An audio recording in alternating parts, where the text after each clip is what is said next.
It's 7:20 here on the South African Morning. Now, since yesterday, we've been focused on the state of our roads, and I don't even need to tell you how frustrating it is to navigate around potholes, traffic lights not working with the power outages, just congestion in areas that the spatial planning had not considered, the influx of migration of workers in the city of Johannesburg and other metropolis. But we're joined now by the Transport MMC, Kunene.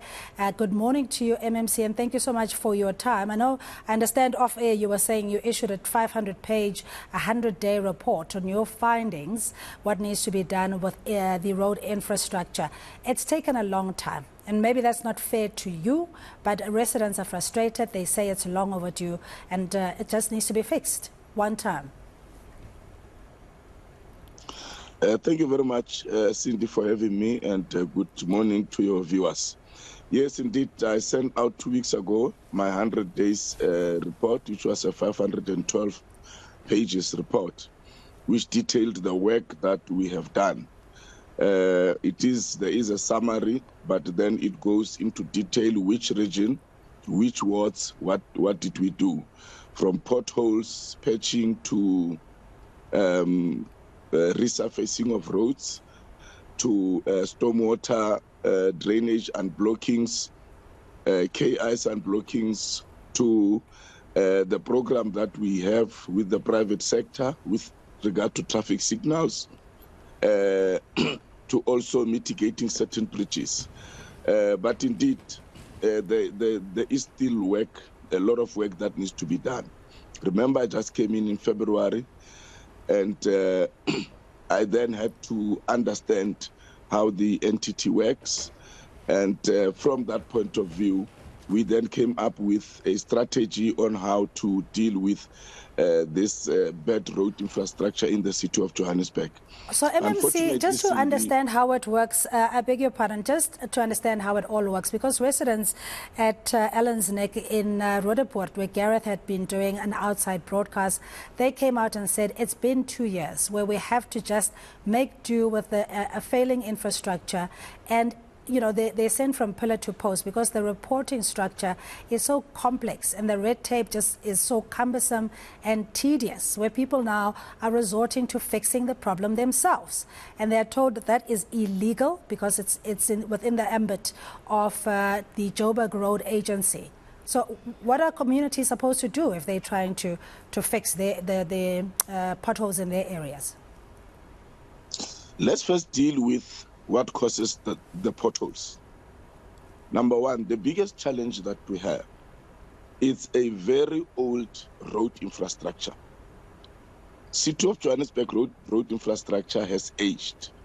It needs to be redone, some of it reconstructed, some of it just needs resurfacing. Now you need money to do that. Number three, it is the underground mining, the zamazamas, especially around Roodepoort. You have sinkholes, you have roads that have collapsed because of the zamazamas mining underground, where the pillars have been put in, destroying these pillars, and therefore the road collapsing. So you need specialized civil engineering experts to assist us to rebuild that road from underneath.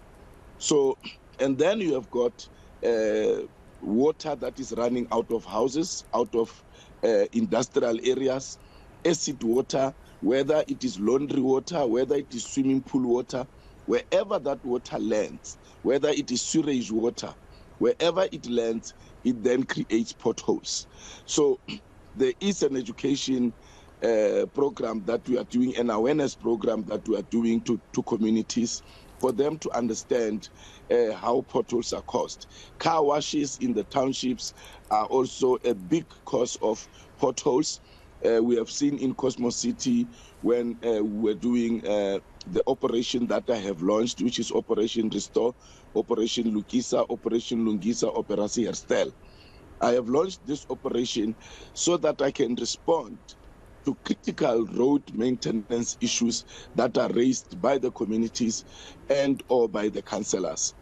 so that we are seen to be doing the work, and it has worked very well. Yes, in the interest of time, I just want us to get to the bolts, the nuts and bolts of how and when this is going to be done. So what we have measurable objectives, right, as opposed to just reflecting on what is wrong. So do you have the competencies, number one, and maybe the service providers as well, who are going to address this issue of potholes? We'll just start with one basic activity that shouldn't take that long. JRA has got 7 depots. Now, 30 years ago, you had 25 teams working the depots, each depot. Today, you have only 6 teams when I took over that are working the depots. So you can already see that there's a lack of manpower. There are those projects that go out on tender. But now, in February, there was an adjustment budget. 600 million worth of projects were taken away from JRA.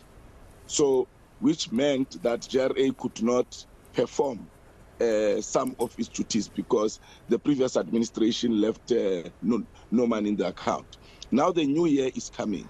And again, the budget of JRA has been cut from 3.5 billion to just under 1 billion. So you do understand that there are limitations. However, we have written a business case because there are 68 bridges that are collapsing, that are on the verge of collapse, out of the 1,592 bridges that we have. We have written a business case to the MEC of Transport, to the President of the country.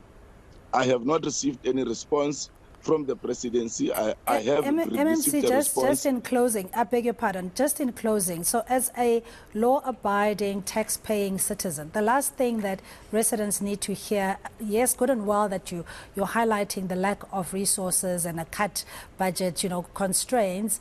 Ultimately, as taxpayers, we are being shortchanged. Money needs to be allocated where the need is important, basic infrastructure. So what is going to be done? Yeah. We're already overburdened with other things, yes. And we have a serious backlog.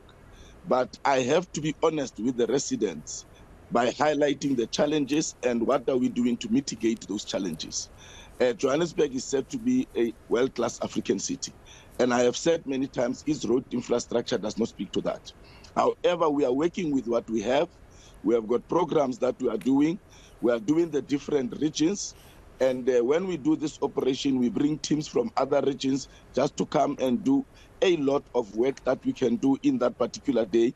And then they go back to their regions whilst the others finish the work. All right, we're running out of time. MMC of Transport, sorry to interrupt you there. That is Transport, a member of the Mayoral Committee here in Johannesburg, MMC Kunene.